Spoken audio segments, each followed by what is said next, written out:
నేను ఒక రాజేంద్ర ప్రసాద్ అనే ఒక నటుడినైతే నటుడిగా 40 సంవత్సరాలు నటిస్తే బేవర్ సినిమాలో యాక్ట్ చేసినప్పుడు ఒక కన్న కూతురు కళ్ళ ముందు కన్న కూతుర్ని బలి ఇస్తే ఆ కన్న కూతురు మీద ఒక పాట రాయమని అడిగితే అది సుద్దాల అశోక్ తేజన్ రాయమని నేను అడిగితే అతను రాస్తే ఆ పాట వింటే first time Kashyap hats off to you.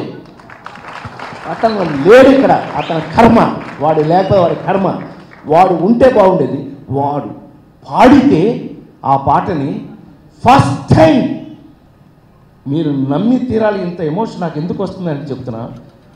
Ramesh చెప్పాలి నాకు ఆ పనికి మాలిన సెల్ ఫోన్లో వినిపిస్తే నేను ఏడ్చి ఆ రోజు సాయంకాలం ఇంటికి తీసుకెళ్ళి నాకు ఒకే ఒక కూతురు, దాని పేరు గాయత్రి, ఇంటికి తీసుకెళ్ళి దాంతో నేను మాట్లాడినాను. ఎందుకంటే అది లవ్ మ్యారేజ్ చేసుకున్నాయి, ఇవన్నీ మామూలు విషయాలే. పిలిపించి దాన్ని ఇంట్లో దాన్ని ఎదురుగా కూర్చోబెట్టి ఆ పాట నా మనస్ఫూర్తిగా 4 సార్లు వినిపించిన వాడిని నేను. అదే ఇప్పుడు మీరు విన్న పాట. తల్లి తల్లి నా చిత్తి తల్లి నా ప్రాణాలే పోయాయమ్మా. అమ్మ పోయినప్పుడు ఏడవలేదు ఈ లంబి కొడుకు, కూతురు పోయినప్పుడు ఏడ్చాను. మీరు మనుషులై మీరు నిజంగా మీకు మనసు ఉంటే ఈ పాటను మీరు జన్మలో మర్చిపోలేరు. ఇప్పుడు నేను నాకంటే చిన్నవాడు లేకపోతే పాదాలకు నమస్కారం పెట్టేవాడిని, కానీ నా సోదరుడికి నేను అడిగినందుకు, అంత అద్భుతంగా రాసినందుకు నా మనసు నీకు ఇచ్చేస్తున్నాను తమ్ముడు. Ramesh, you deserve my love.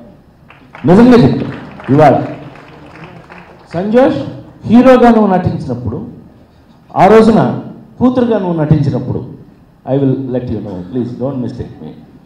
నువ్వు కూతురుగా నటించినప్పుడు ఆ రోజున నిజంగానే నువ్వు ఫీల్ అయ్యావా లేదా? ఇప్పుడు మీరు చెప్తున్నప్పుడే నేను చాలా ఎమోషనల్గా అవుతున్నాను. నాకు తెలియదు, సాంగ్ విన్న ప్రతిసారి ఎమోషనల్ అవుతాను నేను. కారణం ఏంటంటే ఈ పాట మేము యాక్ట్ చేసేటప్పుడు ఆ అమ్మాయి ఆల్రెడీ పడుకుని పాడి మీద ఉంది. అప్పటికి ఆ అమ్మాయి పోయింది.